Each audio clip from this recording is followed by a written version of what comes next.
Argëtimi në liçenin e Ngrirë kthehet në tragjedi, humb jetën imituri në Mëzes, një burr mbytet në Fier pas çarjes së akullit, tjetër viktim nga i ftohti në Pogradec. Opozita vendos kushte për zgjedhjet, votimi dhe numërimi elektronik nuk negociohen, diskutohet edhe bojkoti, aleatët kërkojnë edhe qeveri teknike. Nisin përgatitjet për skanimin e legjislacionit që të parafrohet me ato të Bashkimit Evropian, vendimi për të paraprirë hapjes së pritshme të negociatave. Qeveria ndes dritën jeshile për hipotekimin e mbi 1.000 pallateve, përfitojnë rreth 30.000 familje që kanë blerë pronën, por nuk e kanë regjistruar dot.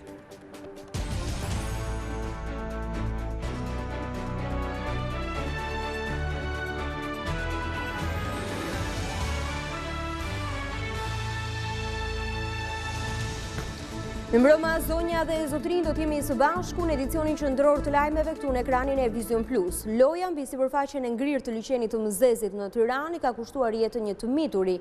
Pas çarjes së akullit, 12 vjeçari ka përfunduar në thellësinë 6 metra dhe nuk ka mundur dot të dalë. Edhe në fshatin Petov të Fierit, një burr është mbytur teksa ka tentuar të ecë mbi akull.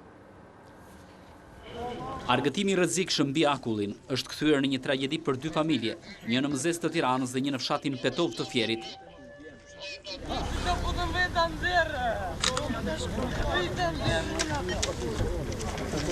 Ka qenë fatale kjo e mërkur për një 12 vjeçar nga Mëzezi, i cili ka qenë duke luajtur së bashku me motrën 15 vjeçare mbi sipërfaqen e Ngrirë të liçenit Karsharit. Akulli është qarë dhe i mituri ka rënë brenda në liçen në thellësi 6 metra. Edhe pse motra e tij ka tentuar ta shpëtojë, nuk ja ka dalë dot.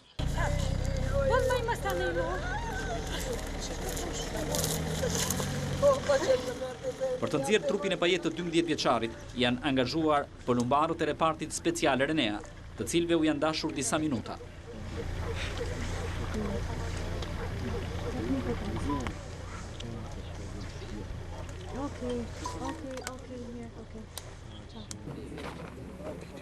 Një ngjarje ngjashme ka ndodhur edhe në fshatin Petov të Fierit. Gjatë mesditës, 40 vjeçari Hajredin Xhelo ka rënë në liçen pas çarjes së akullit dhe është mbytur. Të afërmit i kanë thënë policisë se babai i dy fëmijëve ka qenë duke ruajtur bagtit dhe është bërë kurioz duke tentuar të ecë mbi sipërfaqen e Ngrirë të liçenit. Kanë qenë banorët e zonës ata që kanë njoftuar uniformat blu, por humbanët kanë nisur punën për nxjerrjen e trupit të pajet të 40 vjeçarit Xhelo. I ftohti ekstrem që ka përfshirë prej disa ditësh Shqipërinë vazhdon të shkaktoj viktima, një 38 vjeçar që jetonte i vetëm në Pogradec ka humbur jetën. I ftohti ka shënuar viktimën e 5 në vendin tonë, një 38 vjeçar nga Pogradeci ka humbur jetën këtë të mërkur, pasi në banesën e tij nuk ka patur ngrohje dhe përjedhoi nuk ka mundur të bëjë dot ballë temperaturave të ulta. Anastas Shuke jetonte i vetëm pas vdekjes së dy prindërve që e kishin birësuar. 38 vjeçari që ishte nën mjekim të vazhdueshëm u gjeti pa jetë në njërin nga dhomat. Ndërkohë, drejtori i spitalit rajonal të Pogradecit pohon se ka dyshime të forta se vdekja ka ardhur si pasojë e temperaturave të ulta që kanë përfshirë këto ditë të gjithë vendin. Ne besojmë nga mënyra dhe rrethanat si është gjetur nga këshyra e parë që mund të ketë qenë ky faktori i vdekjes. Temperaturat e ulta, mungesa e ngrohjes. Një ditë më parë, një tjetër person humbi jetën nga i ftohti në qytetin e Korçës. Ilia Lifo, 60 vjeç, u gjeti pa jetë në një ndërtesë të vjetër që e kishte përshtatur si banesë në qytetin e Korçës. Epidemia e gripit çnon viktimën e tretë në vend. Një e moshuar ka humbur jetën në spitalin Shefqet të Ndroqi në Tiranë pas komplikacioneve që i shkaktoi virusi i gripit. Mjekët konfirmojnë se e moshuara ishte prej disa ditësh në spital pasi vuante nga sëmundje kronike të mushkrive, ndërkohë që janë në gjendje të rëndë 10 pacientë të tjerë të sëmurë kronik. Epidemia e gripit është në kulmin e saj me 21.000 raste të raportuara në një javë. Sipas specialistëve, në fund të javës pritet ulje fluksit të prekurve. Reshjet e Dëborës mbulojnë sërish Juglindjen e po ashtu edhe Gjirokastrën dhe Sarandën. Shumë rrugë kanë ngrica duke bërë të rrezikshme për shoferët, ndërsa në fshatrat e thellë ka edhe mungesë të energjisë elektrike. E mërkura ka rikthyer reshjet e Dëborës në vend, duke shkaktuar probleme në qarkullimin e mjeteve, ndërsa disa zona vazhdojnë që të jenë të bllokuara.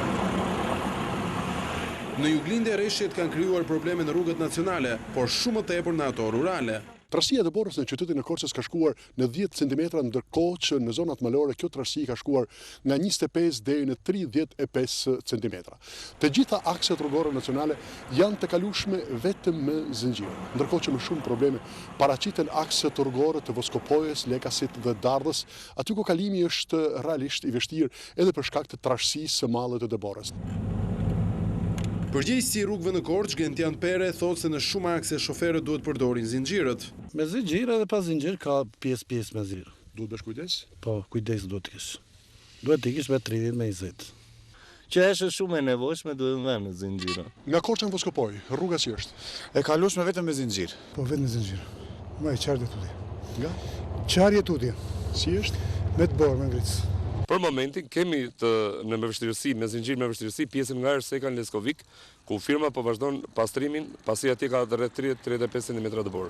Në shumë fshatra në zonat malore, por edhe ato të fushës së Korçës, qytetarët duhet përballen edhe me mungesën e energjisë elektrike. Edhe në Gjirokastër situata paraqitet e rënduar për shkak të rreshjeve të Borës të rëna gjatë natës. Në të gjitha rrugët, lëvizja bëhet vetëm me zinxhir dhe trashësia e Borës arrin deri në 20 cm.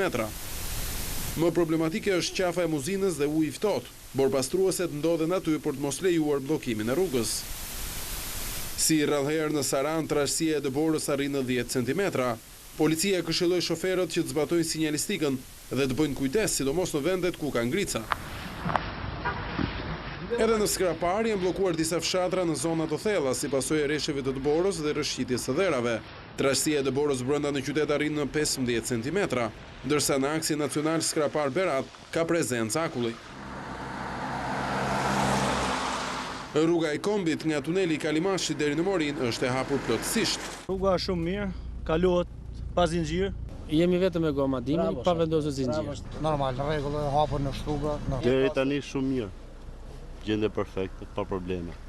Autostrada nga Rësheni deri në Kukës pastrohet nga 8 mjete të firmës kontraktore. 83 kompani private janë kontraktuar për mirëmbajtjen e akseve kombëtare. Autoriteti rrugor thotë se ato kanë marrë vetëm gjysmën e lekëve, por Ministria e Financave seron se është Ministria e Transporteve ajo që detajon fondet sipas nevojave.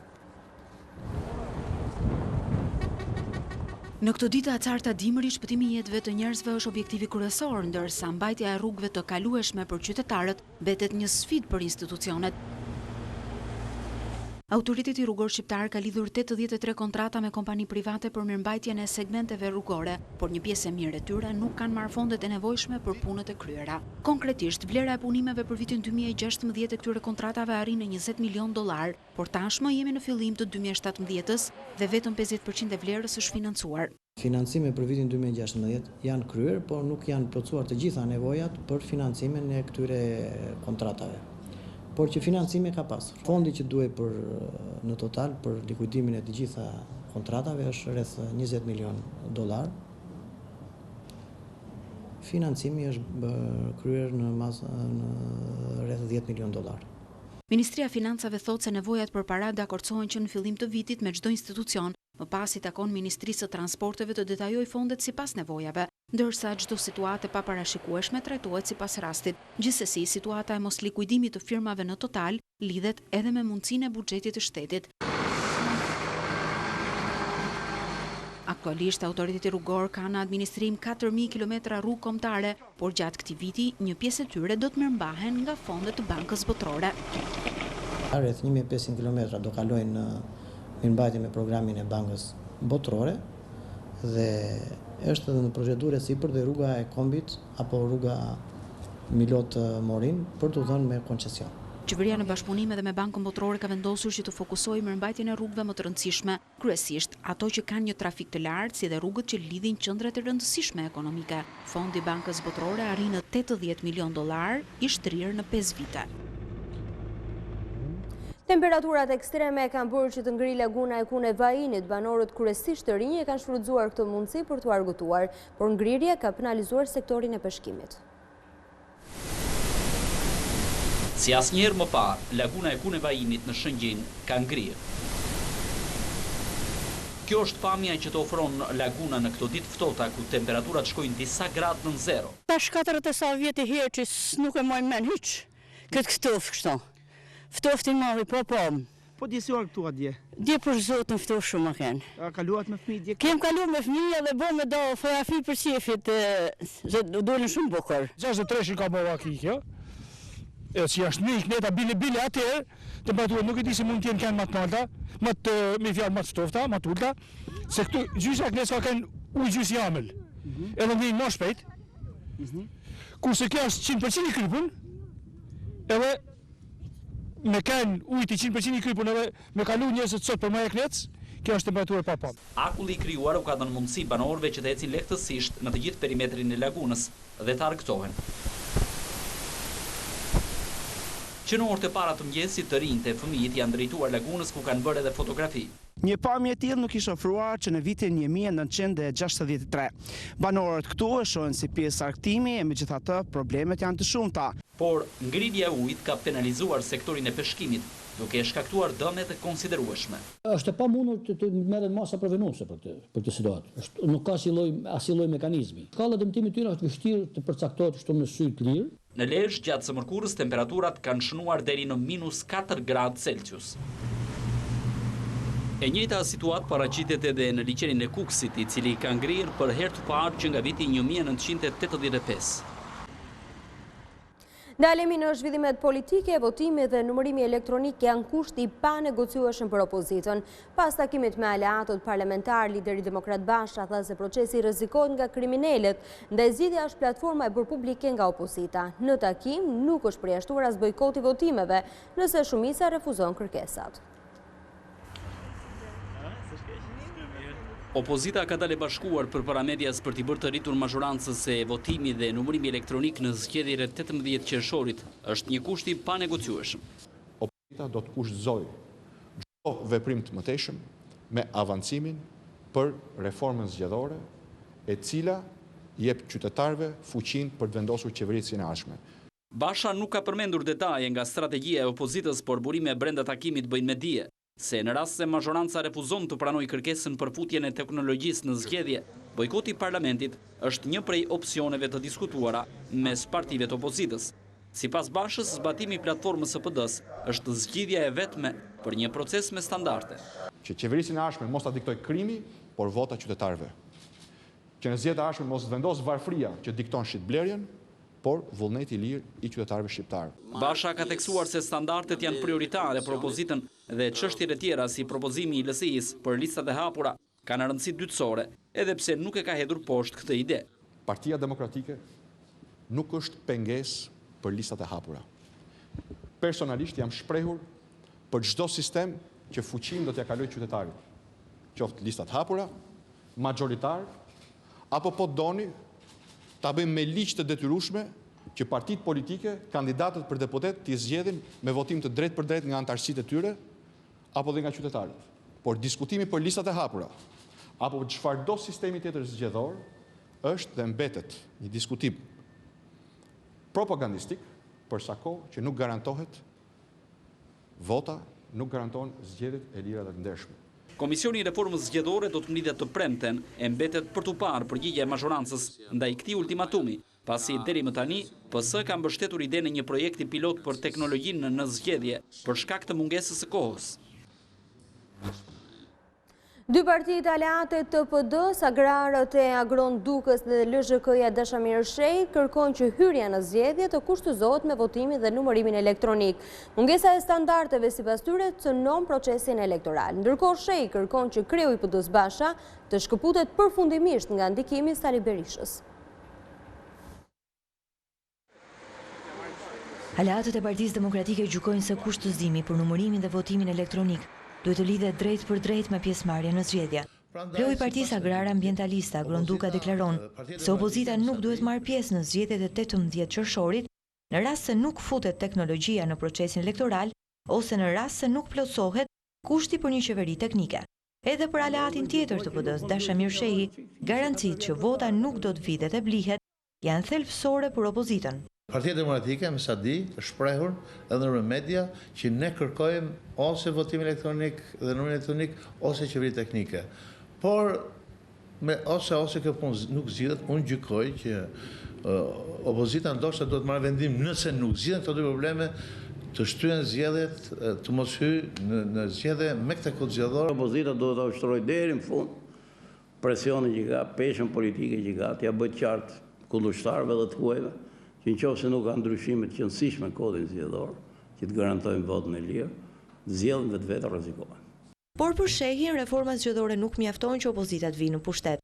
Së pari, sipas tij, e djathta duhet fokusohet tek alternativat dhe programi që ju ofron qytetarëve. Ktu do të merrem me gjërat që shohin larg, që shqiptarët erdhi vera, erdhi dita e zgjedhjeve. Nëse do ngatarrohemi këtu nga për këmbë, me këto çigërrimat e përditshme, unë them që nuk dalim, nuk krijojmë vizion. Për Shamara Bor, sot të shi dhe u mbyllën shkollat, s'u mbyllën shkollat, se do hapen jo ka ngrohje, s'ka ngrohje. Sot nuk ka ngrohje, po nuk ka pas ngrohje as para 3 vjet.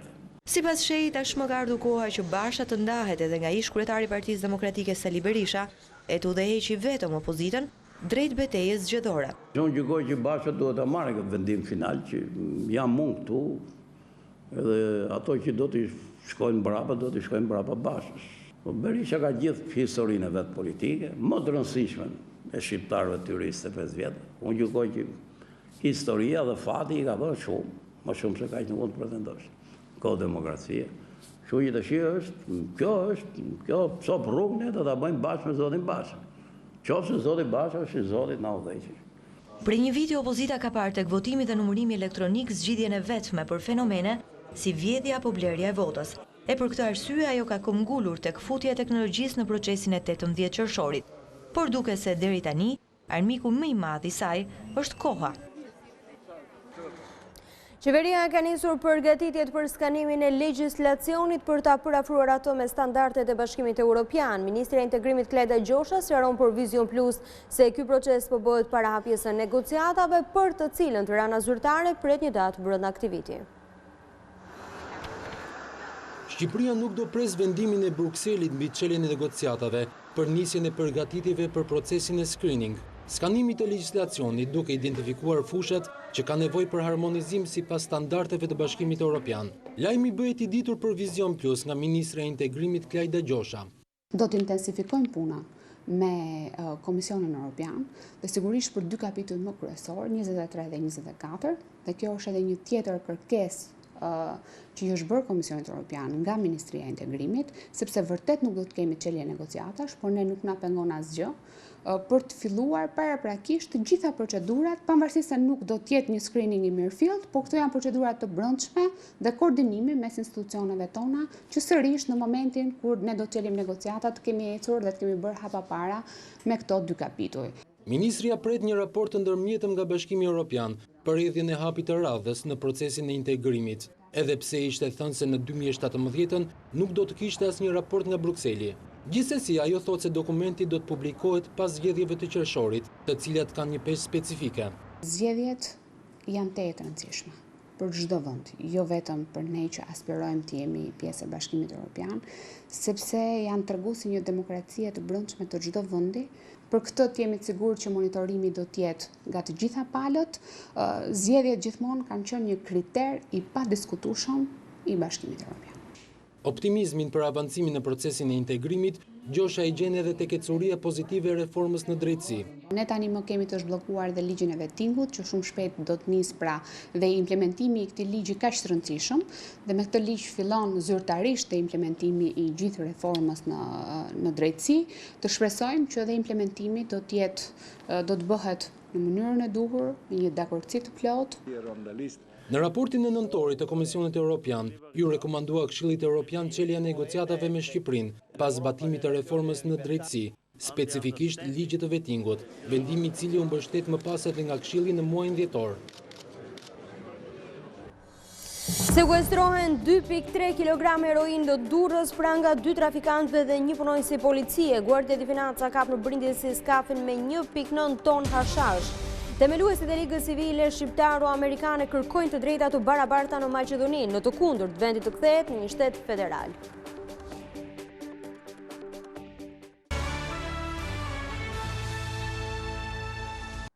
Rreth 30.000 familje në të gjithë vendin do të kenë mundësi të hipotekojnë pronën e tyre. Prej vitesh regjistrimi ishte bëri pamundur për shkak të problemeve të ndërtuesve.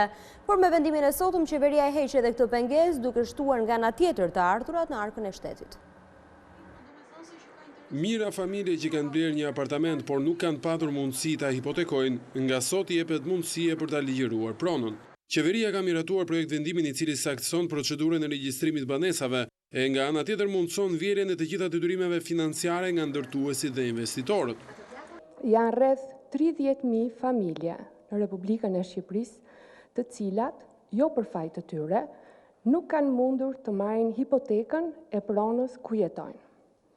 Në të gjithë vendin, numërohen rreth 1.320 pallate që preken nga ky vendim, 700 prej të cilave janë në teritorin administrim në Bashkinë e Tiranës. Këto familje, edhe pse kanë blerë këtë pronë në mirë besim, nuk janë bërë dot pronar për shkak të mos përmbushjes së detyrimeve ligjore nga ana e ndërtuesve. Pra, qytetarët të cilët kanë shlyer detyrimet e tyre financiare ndaj ndërtuesve të pallateve, nuk mund të penalizohen më prej tyre, konkretisht pra nga ndërtuesit, të cilët nuk kanë respektuar rregullat apo detyrimet ligjore. Ndaj, ky vendim i miratuar sot nga qeveria i jep zgjidhje përfundimtare kësaj problematike të mbartur në vite dhe bën të mundur legalizimin e pronave për këto familje. Deri më tani janë kryer 110.000 legalizime, 90.000 vetëm në vitet 2014-2016.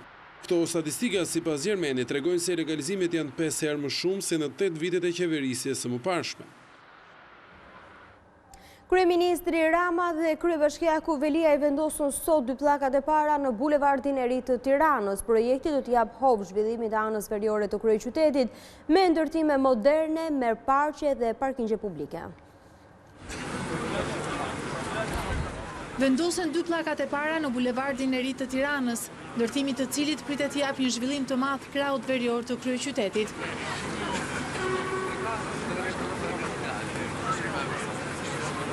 Kreu i qeverisë, ish kryetari i Bashkisë së Tiranës, nga zona në ndërtime bulevardit të ri deklaroi se kryeqytetasit sot mund ta kishin bulevardin dhe sheshin Skënderbej. Të dy këto projekte kanë qenë pjesë e masterplaneve zhvilluese të Edi Ramës, por që nuk gjetën zbatim nga pasardhësit e tij demokrat. Tirana mund ta kishte pasur këtë bulevard sot. Tirana mund ta kishte sheshin Skënderbej sot, që për shkak të votës gjërat nuk shkuan ashtu siç do duhet shkonin dhe për shkak të votës Tirana humbi vite, u përpëlit në një kurth të pakuptimt dhe faktikisht u të rojë zvarë. Dhe po për shkak të votës, Tirana sot jo vetëm është rivën lëvizje, po është rivën lëvizje me një shpejtësi të re. Pas 5 muajsh, Studio Grimshow do të ketë një plan të detajuar për gjatë bulevardit dhe kryesisht për ndërtimet private.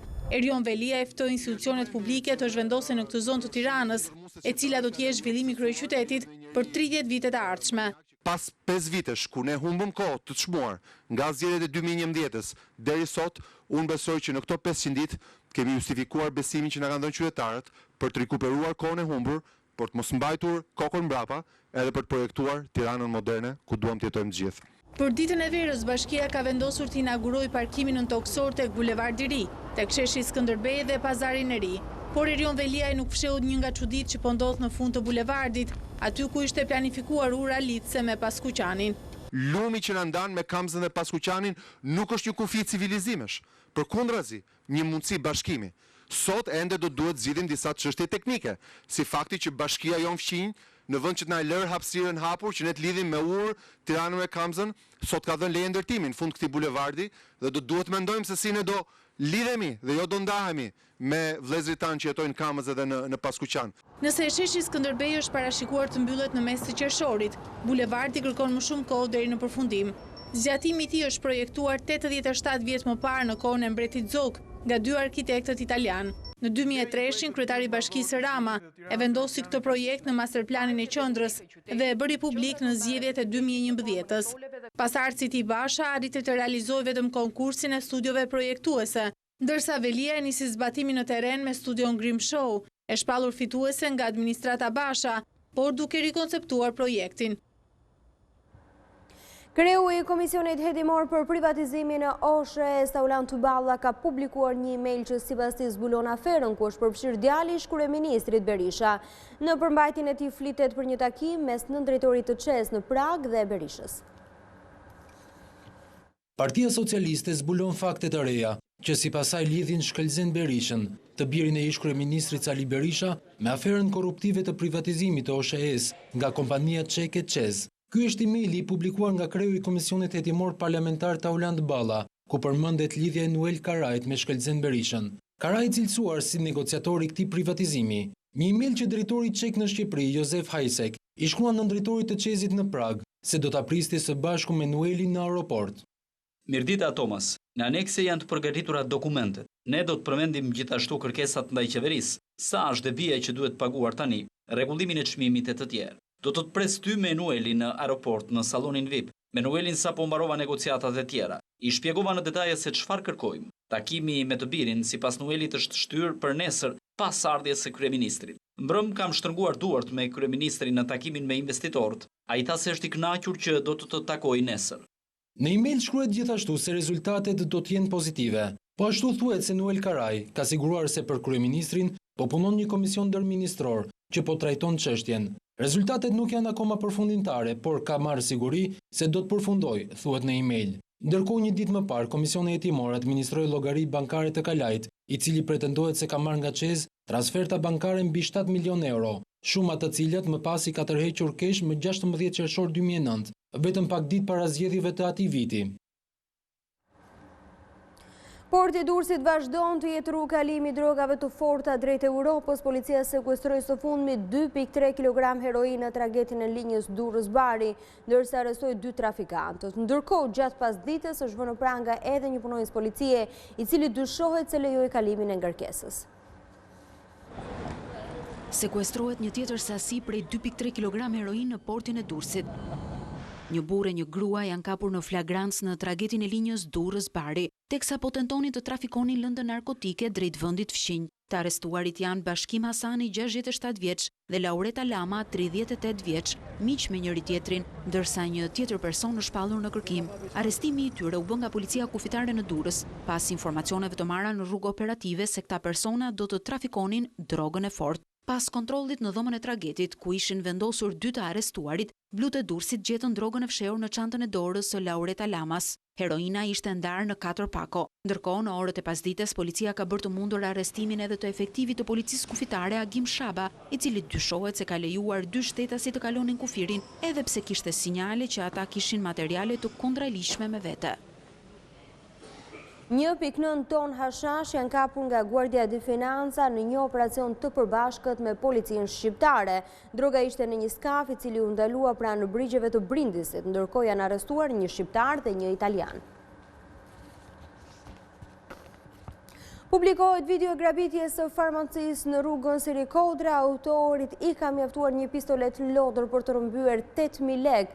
Nga pamjet e kamerave të sigurisë, shihet se ai ka studiuar fillimisht terrenin dhe më pas ka realizuar grabitjen. Ky 20 vjeçar ja ka dalë të grabis një farmaci vetëm me një pistolet lodër. Kamerat e sigurisë së një biznesi kanë fiksuar momentin kur i riu largohet me biçikletë, pasi rrëmbeu shumën prej 8.000 lekësh. Sipas policisë, grabitja në rrugën Sirikodra u krye brenda pak sekondash, por kamerat e sigurisë tregojnë se agresori kishte studiuar zonën për rreth 30 minuta dhe më pas është futur brenda ambienteve të farmacisë. Blut dyshojnë se ai ka përdorur një pistolet lodër, por që i shërbeu aq sa për të marrë paratë. Në harkun kohor të një muaji në Tiranë ka ndodhur 3 grabitje me maska, ndërsa vetëm në një rast është arrestuar autori. Një bank rapreje 2 grabitësve të maskuar në zonën e njohur si 21 dhjetori. Në 30 dhjetori, Ilir Lelo grabiti një kazino në afërsi të Don Boskos, por u arrestua në tentativën e dytë e Prokuroria e Tiranës, ndërkohë mbetet në kërkim 20 vjeçari i farmacisë. Joseph Diguardi dhe bashkëshortja e tij, dy themelues të Ligës Civile Shqiptaro-Amerikane, kërkojnë të drejta të barabarta për shqiptarët në Maqedoni.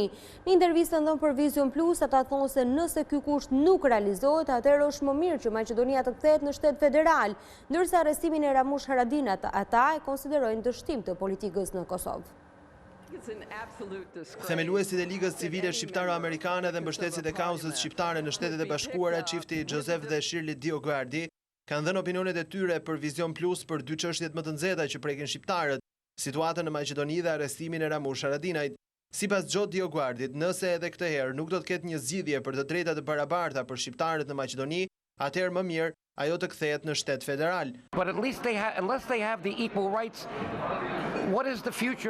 E ardhmja e Maqedonisë është me të drejtat të barabarta për shqiptarët dhe maqedonësit. Partitë shqiptare, nëse qëndrojnë të bashkuara, kanë në dorë ta realizojnë këtë. Për momentin kemi një situatë ku shqiptarët kanë vetëm 8% të punëve në administratë. Përse të mos janë 40%? Të paktën në përpjestim me popullsinë shqiptare. Ky është problemi. Ata duhet përfaqësohen në qeveri. Ata duhet kenë zhvillim rajonal dhe vende të mira pune. Nëse nuk ndodh kjo, do të thotë se nuk ka të ardhme për shqiptarët në Maqedoni. Ndërsa Shirley Diguardi, eksperte për çështjet ballkanike, thotë se arrestimi një politikani me pasaportë diplomatike për më tepër të gjykuar dhe të shpallur të pafajshëm dy herë në Hag si Ramush Haradinaj është edhe dështimi gjithë klasës politike shqiptare në Kosovë.